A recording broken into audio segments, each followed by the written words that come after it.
Welcome back to the Blast Off. We're wrapping up day 2 of competition here on the California Delta. All week long, we followed along with the BAM Pro-Am here, and it's been an exciting time. Not only did anglers compete for 2 days already, but we crowned the top 10, and we crowned the Scholastic Series Champion.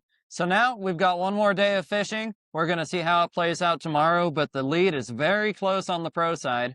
First place has less than a pound lead. That's Chad Sweitzer, who's sitting right next to me. Second place is Christian Ostrander. And third place is Zane Ravelin, a Simpson University angler. So 3 fantastic individuals. Zane Ravelin's the youngest in the field, but he's doing real well. Ostrander is a guide out here, and Chad Sweitzer is just a hammer in general. So let's hear how it went for Chad today. Yeah, I mean, today we kind of lucked out. We practiced really hard for this event. Every weekend, past 4 weeks, sleeping on the boat, sleeping with a buddy's house on the water. Just every spare minute, it's been out here looking. We did find that big one in practice, and lost her yesterday. Got her to go today. But today, other than that, I didn't have much going for me.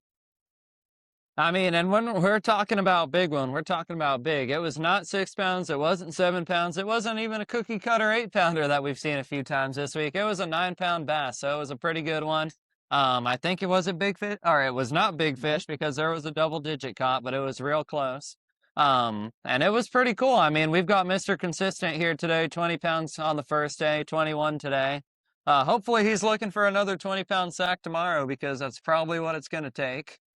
Looking at the top 10, I would predict 23, 24. Okay. I would predict that to be big bag of the tournament. Just thinking, you've got all these Delta hammers. Christian's a guide. You got Jamon. You got all these guys that have been on the Delta, and they used the last 2 days to make that day 3 their best day. For me, I've kind of ran out of practice water, right? The stuff I prepared for, it got me 2 days. That's what I want for Super 60 qualification. And so honestly, tomorrow is just kind of fun fishing, figure it out. Well, good thing it's not the Super 60 or your weight with 0 tomorrow. But you're on track to win it if you do get those 5 right bites. And I mean, even on day 1, we talked to Mark Casey. He only had 6 fish and 5 of them were the right ones. So if you're punching, flipping, whatever you're doing, it might be your time. And if it is your time, it'll play out tomorrow. I mean, you got a stacked field behind your back. Are you sweating yet? Oh, I mean, honestly, from my morning day 1, you get those tournaments, right? Where you're like, oh my gosh, like that went right. This is my time. This has been the complete opposite tournament for me. First thing in the morning, day 1, lose a 7 on a frog, lose the 9, lose a few more 5s. I mean, I've lost so many fish this tournament, snapped off a 7 today on 40-pound braid. Wow. Legitimately, I could have like a 15-pound lead if I not caught what like I saw, but caught what I had bit and coming to the boat. I'd have like a 15-pound lead right now. So I'm kind of just happy to be here, honestly. Yeah.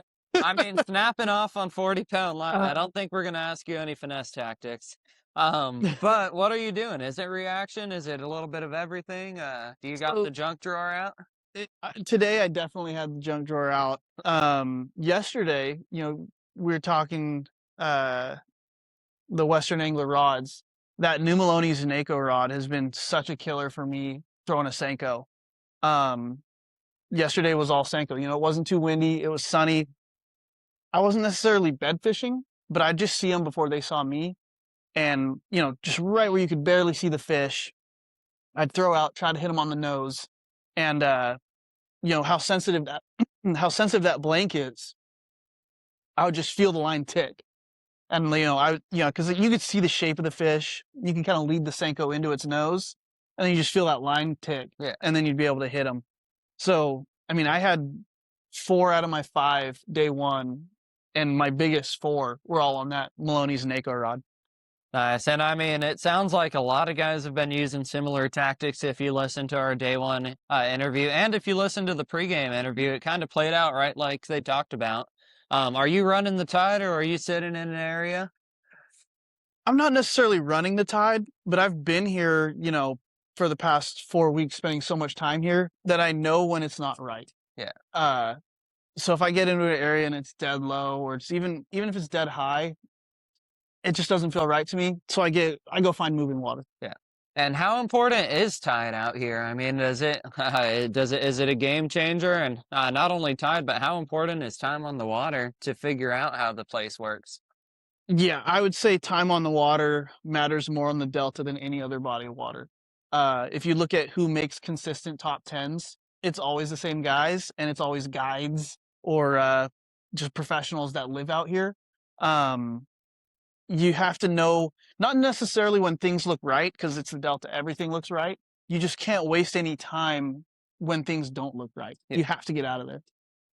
And are things looking right tomorrow? I mean, we went from a sunny day. It's about jacket weather right now, and tomorrow it's about 28-mile-an-hour winds in the afternoon. So it'll get gnarly. It's going to be funky, I think. But does funky work for fishing?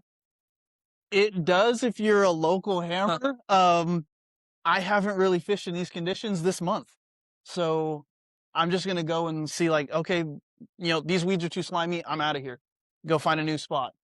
And that was something that caught my attention. If you keep watching into this show, you're going to hear about slimy weeds versus clean vegetation. Do you want to cover a little bit about that and how it affects everything? Yeah, I mean, the fish don't like it if it's got that green algae slime. I don't like it either because it's hard to fish. So you kind of have to find a balance, right? If the banks are too clean and there's not weeds at all, then they're not sitting on it because the sea lions will just get them. It has to have the right amount of, some clean weeds, some clean rock. That's what I'm fishing when I'm throwing reaction baits. Awesome. So what about, I mean, setting up for the rest of the year? How'd you do at Shasta? You're sitting really well at the Delta, and then you go to your favorite place, Don Pedro, where I have a feeling I know what you're going to have tied on. Yeah, I mean, the Delta was my scary event. Shasta, scoping spotted bass, I can do that. The Delta, we got through it, no matter what. The boat could break down, we still got top 10. Yeah. So that was crucial for me. Pedro's my home lake. I mean, I guess the pressure's off a little bit, right? Because we had 2 good finishes. But if I was first at Pedro, day 3, I'd be so nervous. Here, a little more chill, just happy to be here. Yeah. And what about Pedro? I mean, we're going from the Lake Shasta, which you can catch 100 spotted bass in a day. We're here where co's were happy to get a limit. Pros were happy to get 5 over 15. And then Don Pedro, I mean, that's a little bit of a different beast. It's a little more not technical fishing, but traditional, I think. But there's some unorthodox tactics like throwing big baits, throwing just special techniques like a flutter spoon if you watch a Damien Tao video. Yeah, I mean, do you think it's anyone's game, or guys that may have fished these first events, are they going to be weary about going there? I think, really, Shasta and Pedro, those guys are going to be okay. The Delta's kind of the equalizer in terms of, like, a Delta guy can probably do pretty good at Pedro, but is he going to do good at both Pedro and Shasta? Yeah. Probably not. Pedro, the largemouth do play. They play quite a bit. And in September, will the trout play? Probably not. Yeah. So it doesn't quite set up for a big swim bait bite. Am I going to force it? Oh, yeah. Hey, force 5 bites a day and you're sitting in contention. Yep. Let's talk a little bit about just confidence overall. How can guys get more, I guess, more invested into the sport if they're sitting watching on their couch, wishing they were here? Are you happy with the 90 boat turnout on the Delta? And do you think the sport on the West Coast is going in the right direction right now? I do. I mean, especially with, there's now that, like, next level with the Super 60. Yeah. You're getting guys that want to fish all 3 events. Fortunately, because of this good finish on the Delta, I probably don't have to do the Travelers or get back up to the Northern Division. However, I will absolutely be there as a co-angler. Cool. Sit in the back of someone else's boat. Being a co is such a great way to start. It's cheaper than a guide service, honestly, at this point. And you're watching someone do the absolute best they can to catch fish. So, yeah, I love being a co-angler. That's a good way to put it. I mean, being a co does have advantages. Not only do you get, 3 guide trips, but you can win $7,000 on the co side if you win. That's not bad, especially when second place on the pro side's only a little over 4,000. So you're doing real well. It seems like things are going in the right direction for you. Hopefully, you're fishing in the Super 60. Yeah. It seems like you've got some new partners stepping on board, Western Angler Rod. So, if you keep watching, you'll hear about some big news coming out, and you're going to want to be on top of it instead of reminders on your phone. But Chad, it's been a pleasure. We'll see you bright and early in the morning. You've got 8.5 hours to prove something, but more importantly, to have fun. And that's what it's about. We're here to have fun at the BAM Trail as a community together and catching a few fish in the meantime. At Black Bear Diner, we believe a great meal should feel like a warm hug, like our Bear's Choice breakfast. Start with 2 farm-fresh eggs, cooked just the way you like. Choose from our one-of-a-kind sweet cream pancakes, homemade biscuits and gravy, or indulge in cinnamon roll French toast. Add your choice of thick-cut smoked bacon or homemade sausage patties. That's a Bear's Choice. Your very own warm bear hug. Good old-fashioned family food, Black Bear Diner. All right, we're back on the blast off. If you tuned in this long, you heard about Chad Sweitzer and his Western Angler rods. And now we've got another guy that works with Western Angler rods. You probably heard from him yesterday if you listened to our first broadcast. But we're back with JD Madden. He had 27 pounds for a 2-day total. That means he's leading once again going into day 3. And he's only got a 2.5 pound lead or so over Troy Diotti. Troy had a very consistent 2 days, 12 and 12. But JD's big bag held him on top, and he's looking for 5 of the right ones tomorrow. How was it today, JD? It was tough. It was tough today. Different water, different approach. So definitely from the back of the boat, right? I have to fish what's in front of me. I don't get to choose where we go. I liked the water we went to. We just didn't get any of the big bites today. So looking forward to going fishing again for a 3rd day. Yeah, that's always a good problem to have. If you can get 3 days of fishing out of a tournament, you're doing something right. Again, it was totally different today. Not as many fish, not a full limit, but you still managed to top the rest of the field, keep a little bit of a lead. Were you still catching them on a Senko? I caught 4 fish today. 1 didn't keep, and but everyone came on something different. I caught a fish on a topwater. I caught a fish on a Senko. I caught a fish on a drop shot, and I caught a fish on a chatterbait. All right, so it sounds like you were throwing the whole kitchen sink at them. That's pretty cool. Again, learning all these different techniques, learning and running the water as a guide, it probably helps you out being able to do different things when you have controversial conditions like you did today.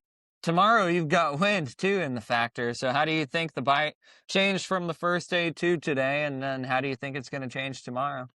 Yeah, the first day was interesting. It was an area, as much as I fished out here, it was an area I just haven't fished on the Delta. So it's completely new for me. And then today was an area that I have fished a ton. So I knew it very well. So going into it, knowing where we were going, I thought I was going to be able to get a limit and get a limit quick. It just didn't work out that way. We had that hard outgoing tide. You had the wind, and this area where we were, the weeds are not clean. And right now you want clean weeds. If you get clean weeds, then you have a much better chance at catching fish, especially on the low. But these get the cheese growing into the weeds, and then it makes it a much tougher place to fish. So I think that was the biggest determining factor today of why it was tougher. Wind, I love wind out here. If it can turn on the reaction bite for sure. And the tough part is it will hurt the bed fishermen. So it's going to be an interesting day tomorrow for everybody, especially just for me, kind of as a fishing fan. It's going to be real interesting to watch the dynamic with the pros as to how they're catching them and how it plays out. So what about that dynamic? If you're a co that is with the guy that was bed fishing this week, they're sitting on that fish for 30 minutes to an hour, and you're not doing much casting. So from the co side, you're probably a little bit happy you get to cover more water tomorrow, right? Well, yeah, of course, if that's how it plays out. If it doesn't, I think that it just depends on how and where you end up positioned. There's always an opportunity to still punch, to still flip, and you'd be surprised at how many fish live out in deeper water here that just don't get fished for. So even if somebody's hung on a bed that whole time, you still have an opportunity to do something rather than just sit there and not try. I bet there wasn't 15 seconds on the day where my lure wasn't in the water doing something today. And that's probably a lot different than a lot of the mentalities that a co-angler have. They put their rod down for a few minutes, they take a seat, scroll social media, which they're not supposed to do. Um, but I mean, co's generally do not have that same attention span when they're not running the boat, and that can probably affect a lot of the field and how you finish a lot of times. But what are some other key factors that co-anglers, I mean, that they can do differently to really take an effective approach when they're on the water? The number one thing for me is I pay attention to every single cast the pro makes. I want to know I want to know where their bait was because I want to throw somewhere different. So, and the other thing to pay attention to, which does come into play, is when they spot lock or when they're working a fish because they know it's there. If you're paying attention and you know they're casting to one specific spot over and over, or you see them get a bite and miss it, now I know where a fish is. So now when they give up on it and they move, or then now I know where I want to cast, right? So I think really for me, it's always been paying attention to exactly what they're doing to then make my presentation that much more successful. If you're flipping a mat and you flip into the same spot they just flipped into, you're probably not getting bit. But if I go 2 feet to the right or 2 feet to the left, or I go deeper into the mat or out on the edge, I have a better chance of getting bit. Awesome. Well, hopefully, if you guys are listening right now, you have your notepad out and you're getting a little bit of a bucket of popcorn ready because we're getting a lot of good advice right now. Let's talk about those Western Angler rods. You had 4 different baits that caught fish. Were they all on the same brand rod that your son makes? They were. Today was all Western Angler rods that Tyler has made. Super happy with them. All team Rain Shadow, all Rain Shadow blanks, Alps, and Batson components. They're just. It's really neat to be able to when it's Tyler to ask him to build me something special that I want. And I don't know if we mentioned it yesterday, but one of the rods that I'm really happy with out here is I had to make a spinning rod on a medium heavy casting blank for out here. So it's on a casting blank, it's heavier, and now I can throw 30-pound braid on a Senko, and I can throw that deep into the toolies, set the hook, and now I've got the power in a spinning setup to get them out. So it's been, and it's great for guide trips because then I know that the client hooks a good fish deep in cover, we can get that fish out because we have enough power. All right. So what about rod components, blanks, all that good stuff in general? What makes a good rod? What is Western Angler doing to make a high quality product? And I mean, why should guys invest in better quality equipment versus a generic $120 combo or whatever it may be that might be more budget friendly? Yeah, I mean, components in general, right? Anything that in fishing that you do, quality matters. Quality in rods matter, sensitivity matters, and strength matters. So, you want to really have the lightest rod that you can have with enough power, right? So by partnering with it, like with Rain Shadow, and they have many lines of different rods at different price points, but Western Anglers building on their top 2 lines. So it's either the RX8s or the RX7 lines, which are their highest end rods. They're the lightest, they're the strongest, and they're the most sensitive. And then, we then, through the different components that Tyler builds them out, as he builds them out, he's using the high-end guides and high-end reel seats. If you want, some of his rods will probably end up being composite, but I think a lot are going to be cork and EVA, just because if you talk to most anglers, that's what they like the best. Carbon fiber looks cool, and it is lightest, but from a feel perspective, a lot of people prefer the cork. That's cool. I mean, that's a lot of insight right there. Is it going to be build to order, or is it going to be on shelves anywhere? Well, for now, it's going to sell through his website, and he's starting with drops of the Nico rod that I know Chad's been using a bunch. It's been It's been a phenomenal rod. We're super happy with it. So he's going to launch with 50, a drop of 50 of those rods. They'll be in that price point around the $300 price point. And they're going to be exceptional rod, really multi-purpose type of a rod, but really good for a Nico setup. That's going to drop here probably after he gets moved to Texas, so sometime in May, or probably sometime in June before they finally drop. But and so he's going to do rod drops of and then of the highest end stuff that's really specialty made, and then he's going to have a line of kind of tournament ready rods, probably about 3 to 4 casting rods that'll stay in stock, and also probably 3 to 4 spinning setups, and those will be on the website. Awesome. So if you're one of those swim bait guys that's waiting for the next drop, you're going to be looking for the next rod in your setup now too. And I mean, drops are a great way to do it. That puts a high demand on a high quality product. So it's going to be pretty exciting. JD, how are you feeling right now going into tomorrow? Is your strategy going to change at all?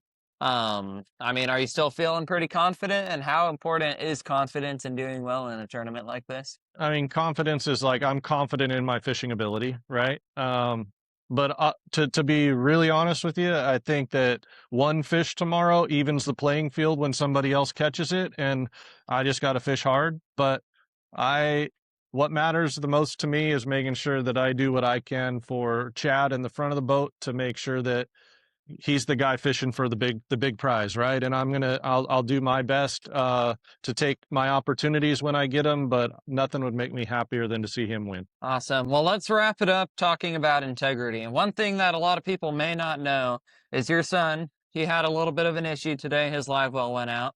His coast was still good, so he weighed in early, but his co-angler didn't have a limit yet, so Tyler actually went back out. The co still had to follow those same guidelines. They had to fish from the back of the boat. I mean, the same consistency of the rest of the field. But he got those 2 more fish, and now he's fishing tomorrow. So, I mean, the fact that Tyler went out of his way to do that shows the kind of person he is, because he could have just loaded up and went home. But, I mean, it comes from the dad teaching those characteristics to do well in life. What are those biggest characteristics? How do they play in your overall success in life and as an angler? And how will being the guy that goes out of your way to help someone else get you further than the guy that's looking at doing it for themselves? Yeah, so as a retired deputy fire chief, we did a lot of leadership type training, right? But at the end of the day, what is integrity? Integrity is doing the right thing when nobody's looking, right? And we've instilled that in our kids, and I think it's natural for them. Super proud of Tyler. I fished a bass hole tournament with him last weekend, and he caught a nice fish, like a 3 1/4, and it was going to help. It would have helped us, and we didn't have a limit at the time, and that fish was bleeding. He didn't even hesitate, and he put that fish back. He didn't think it would be good enough or healthy enough in the live well for it to survive, so we released that fish quick. He just always does the right thing. He wants to make and so but he also wants the person in the boat with him to do well. So I think it's just natural for him to do what he did today to help the co-angler still have a good day on the water. But just naturally in life, I mean, enjoy it, because it goes fast. I'm at retirement age now at 50 years old, and it's gone by in the blink of an eye, but I just treat people the right way, right? When you're out here competing and you look at the camaraderie of the people around, it's very rare that you run into somebody that isn't nice or isn't doing the right thing. Treat people with respect out here, and you're going to get it in return. And the organization holding people accountable is a big deal too, right? You guys are doing the right thing. We're finally, somebody breaks a rule, there's a rule violation, and you are transparent with it, right? We have to be transparent, so there's no secrets, that nobody's getting those little advantages and the rumor mill start. So I applaud the organization for doing that, and I'm also proud as a dad of the way that my son handles this business in this industry. Well, that's a great way to leave it. If you guys stay tuned, you're going to hear from our Scholastic Series champion. It's been a great show already. We appreciate JD coming on again. Once again, you can find him at Tidal Cal Delta Fishing, and he will get you on some fish. I mean, he's done it 2 days in a row from the back of the boat, so put him in the front of the boat guiding you, and you'll get pretty far. We appreciate you coming on, JD. We'll see you in the morning. All right, thank you. Here at Bridgeford, we make all of our products with 100% American beef and pork. We source everything exclusively from the United States for our beef jerky, pepperoni, summer sausage, and salami. We've always focused on having the highest quality products. We do that by investing in new cutting-edge technology while still trying to maintain the old world values that our great-grandfather instilled in us. Being a family company, we like to think of a lot of our products as being for family occasions and get-togethers. We like to think of our products being made by our family for your family. We're tuning back into the blast-off. We just talked to pro Chad Sweitzer, who's leading after day 2. We talked to our co-angler, J.D. Madden. He led not once, but twice, so 2 days. But he had a 9-pound lead, and it's a whole lot closer to 1 pound and a lot closer competition now. But now we've got our Scholastic Series champion, Evan Birck. How'd it go today? It was a tough day compared to how I've been doing lately on the Delta. I mean, it's just a pretty complicated fishery. And yeah, a bite that you had one week can fall apart the next. And I feel like it was a lot slower compared to how I've been doing lately, but I was able to put together a solid limit. Awesome. And are you a Delta local, or how'd you find out about the Scholastic Series? Have you fished any in the past? I mean, I'm about 30 minutes from the Delta, but I'm out here almost every weekend, fishing as much as I can. I've heard about the Scholastic Series from some buddies who fished it last season. And this is my second event. My first one was Shasta earlier this year. Cool. So, I mean, what are your ambitions in the sport? It sounds like you can catch fish. Are you trying to go down the pro route down the line, fish in college? Is it just a passion? What are you thinking? Yeah, I'm definitely thinking I want to go to college for fishing. I don't know where the best route for that is yet, but I'm definitely exploring some opportunities. And yeah, I want to go pro sometime in the future. Awesome. Well, I mean, you're on to a good start. That's why the Scholastic Series is so neat. I mean, fishing as a co-angler for $100, it's a pretty good steal, I think. Yeah, it's a really good learning opportunity. And yeah, well, I guess it's the better it gets is when you're going with different guys, and you are learning, obviously. So who'd you have over the first 2 days? Who'd you fish with? I had Nick Cloutier and Phil. I can't remember his last name exactly, but Phil Tilbury? Yeah. So, yeah, I mean, you had a Delta legend out here, Nick Cloutier's won a lot of big events, and Phil's not too far from legend status either. Yeah. He won our first Pro-Am out here a couple years ago. And I mean, he does very, very well every tournament. He does a lot of the local events. So, yeah, I mean, what did you learn out here that was different than, I guess, what you already knew? Were there any cool tips or tricks, or do you think you advanced as an angler this weekend? I feel like I already know the Delta very well, so not any new techniques or anything like that, but it's just a good opportunity to see how other people fish and pick apart the Delta, like which speed they're going through it and all that, different ways they go through it, and it gives me some different opportunities to catch fish a different way in the future.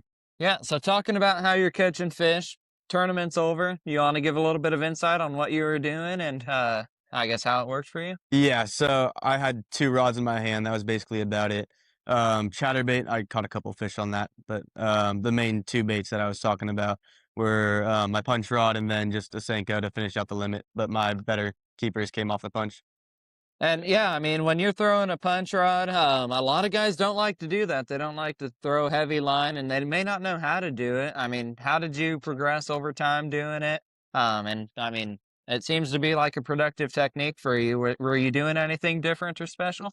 Yeah, so I've been learning to punch for about 2 years, and it does take a lot of work and commitment to keep throwing it all day because it can be challenging. But over time, I just kind of learned to pick apart like the highest percentage areas and just target specific part of the mats to try to catch the most amount of fish as possible. But Philip Dutra, who used to live here, taught me a lot about that punching. Nice. And yeah, that's another name, another very talented angler out here on the West Coast that's now living on the East Coast and doing real well. But yeah, I mean, overall, what are your goals for the rest of the season? Are you going to travel to any more of these Scholastic events? Yeah, it looks like I'm probably leading Angler of the Year right now. So I'm hoping to get out to the other ones and try to get Angler of the Year. That would be pretty cool. Yeah, that's awesome. I mean, it sounds like it is going pretty well for you. Are you traveling back east for the high school, any of the TBF events and that or the championship, or what are you doing besides these tournament? Yeah, so I'm traveling back in June for Kentucky this season. I've qualified 3 times so far. But yeah, that's gonna be my first time going out of state for nationals. It should be a cool opportunity. Yeah, that's great. I mean, it's a long ride on the road. You've got 3 days there, a couple days of fishing, and then probably 3 days home. Yep. Are you ready for it? Is this your first big trip, or did you say you've gone there in the past as well? No, I haven't. This is my first Okay. time. I'm prepared, but it's gonna be a haul. I'm gonna need to Yeah. help tow the boat and all that stuff, but it's gonna be a really cool opportunity and Nice. experience for me. And what Yeah. bass club are you a part of? Are you doing any high school clubs? I'm on Delta Teen Team right now, which Barry Stead is the TBF youth director, and he also runs this club. Awesome. Yeah, it sounds like your club's pretty big, isn't it? Yeah, it's pretty small compared to how it used to be, but after COVID, it's been growing a little bit.